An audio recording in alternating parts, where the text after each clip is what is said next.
सास ने पढ़ी कक्षा 12वीं।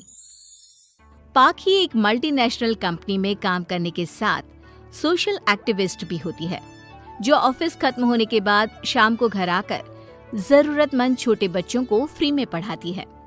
उसकी इस खूबी से बाकी लोगों के साथ सास भी बहुत खुश होती है। तुम सच में बहुत अच्छा काम कर रही हो बेटा। बस ध्यान रखना बच्चे आधे रास्ते में कहीं भटक ना जाए। भटकने से मेरा मतलब सिर्फ गलत काम करना नहीं है।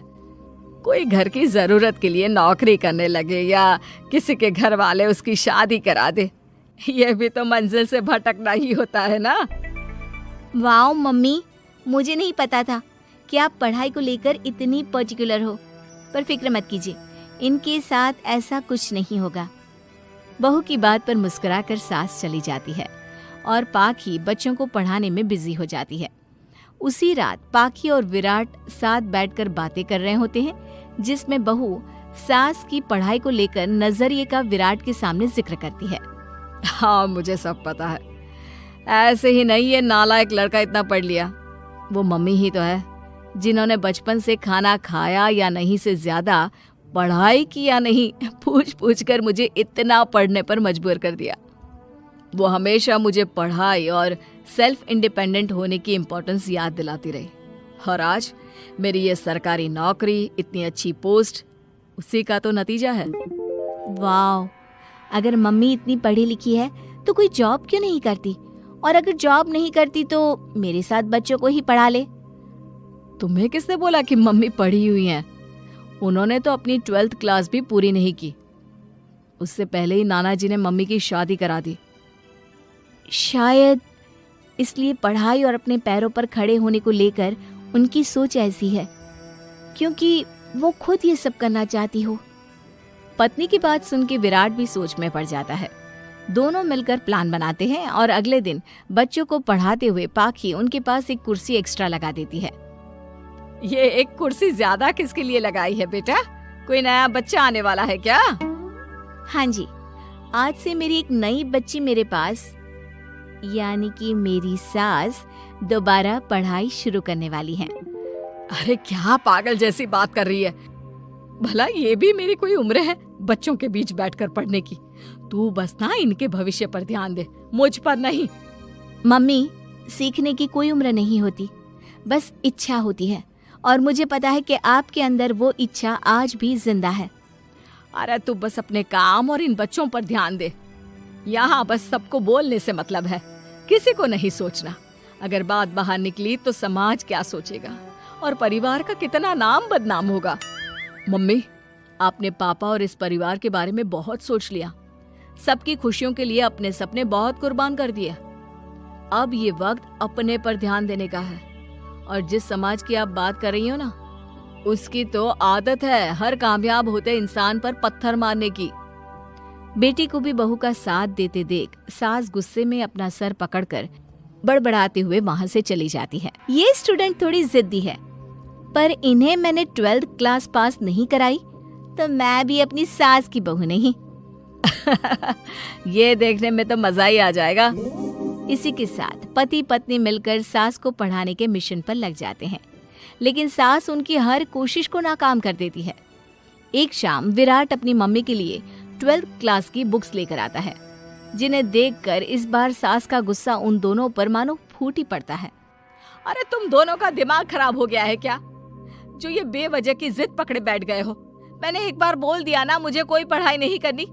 इसके बाद मेरी पढ़ाई को लेकर मुझे घर में कोई जिक्र नहीं चाहिए। पोता पोती पकड़ने की उम्र में किताबें पकड़ूंगी तो अच्छी लगूंगी क्या? अरे परिवार का मजाक बन जाएगा। मम्मी, पोते पोती आप पढ़ने के बाद भी तो खिला सकती हो। और रही मजाक बनाने वाले लोगों की बात, तो उनके पास खुद का कोई सपना होता नहीं, इसलिए दूसरों की उड़ान रोकने की कोशिश करते रहते हैं। बस एक बार माँ, आप कोशिश तो करो। अगर अच्छा नहीं लगा तो हम दोबारा कभी नहीं बोलेंगे। बेटी की बात सुनकर माँ सोच में पड़ जाती है और ये सोचती है कि थोड़े दिन पढ़ लेती हूँ और उसके बाद पढ़ने में अच्छा नहीं लग रहा, ये बोलकर मना कर दूंगी। ऐसी प्लानिंग बनाकर वो पढ़ने के लिए तैयार हो जाती है। मौके का फायदा उठाकर तुरंत वे लोग सास का ओपन से 12th में एडमिशन करा देते हैं। मम्मी, आज से आपकी सारी जिम्मेदारी मेरी। अब तो आपका नाम टॉपर के लिस्ट में आने से कोई नहीं रोक सकता। ये मेरे सीधे बच्चे, इन्हें अंदाजा भी नहीं कि माँ का प्लान क्या है। पाखी सास को पढ़ाना शुरू करती है। दिन बीतते हैं जिसमें धीरे धीरे सास भी कंफर्टेबल होने लगती है, लेकिन फिर पाखी एक सब्जेक्ट पढ़ने के लिए ट्यूशन जाने का सजेशन देती है, जिस पर बहुत गुस्सा, ड्रामा करने और पाखी के लाख बार मनाने के बाद एक बार फिर सास तैयार हो जाती है। थैंक यू मम्मी, आपको नहीं पता कि आपका 12th क्लास पढ़ना हम दोनों के लिए कितना ज़रूरी है। अब ये सिर्फ आपका नहीं, हमारा सपना भी बन गया है। बहू की बात सुनकर सास अपने प्लान को लेकर सोच में पड़ जाती है। अगले दिन पाखी सास के साथ उन्हें ट्यूशन छोड़ने जा रही होती है, जहाँ रास्ते में पड़ोस की कुछ औरतें बैठी मिलती हैं। अरे वाह विराट की मम्मी, तुम्हारा इस उम्र में पढ़ाई का कौन सा भूत जाग गया। बहू को बोलो कि पोता पोती दे दे और बच्चों के साथ खेलो। अरे क्या उनके बीच बैठकर अपनी खिल्ली उड़वाने चल पड़ी। आंटी जी, जब सरकार या भगवान ने सीखने की कोई उम्र नहीं रखी तो आपको क्या दिक्कत है। अरे देखो तो जरा, बहू की जुबान कैसे कैंची जैसी चल रही है।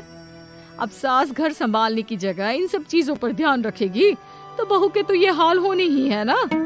देखा बहू, इसलिए बोलती थी, अरे खाली दिमाग वालों से बहस नहीं करनी चाहिए, क्योंकि वो जब भी मुंह खोलेंगे गू ही बोलेंगे। उदाहरण तो तुमने अभी देख लिया। वैसे बहन, मैं तो अपना सपना पूरा कर लूंगी, लेकिन क्या यहाँ बैठकर पंचायत करने के अलावा तुम लोगों का कोई दूसरा सपना भी है। सारी औरतें चुप हो जाती हैं और सास बहू चले जाते हैं। अब सास के अंदर पढ़ने की इच्छा जाग उठती है और वो अपना प्लान छोड़ मन लगाकर पढ़ाई करना शुरू कर देती है। देखते ही देखते 1 साल बीतता है और बोर्ड एग्जाम शुरू हो जाते हैं। मम्मी, एग्जाम के लिए जाने से पहले जल्दी से ये दही शक्कर खा लो। अरे चल पागल, ये सब बच्चों के लिए होता है। अभी आप भी हमारे लिए स्कूल में एग्जाम देने वाली बच्ची ही तो हो। बच्चों का प्यार देखकर सासू माँ खुश हो जाती है और दही शक्कर खाकर विराट के साथ घर से निकल जाती है, जो मम्मी को एग्जाम सेंटर पर छोड़ ऑफिस चला जाता है।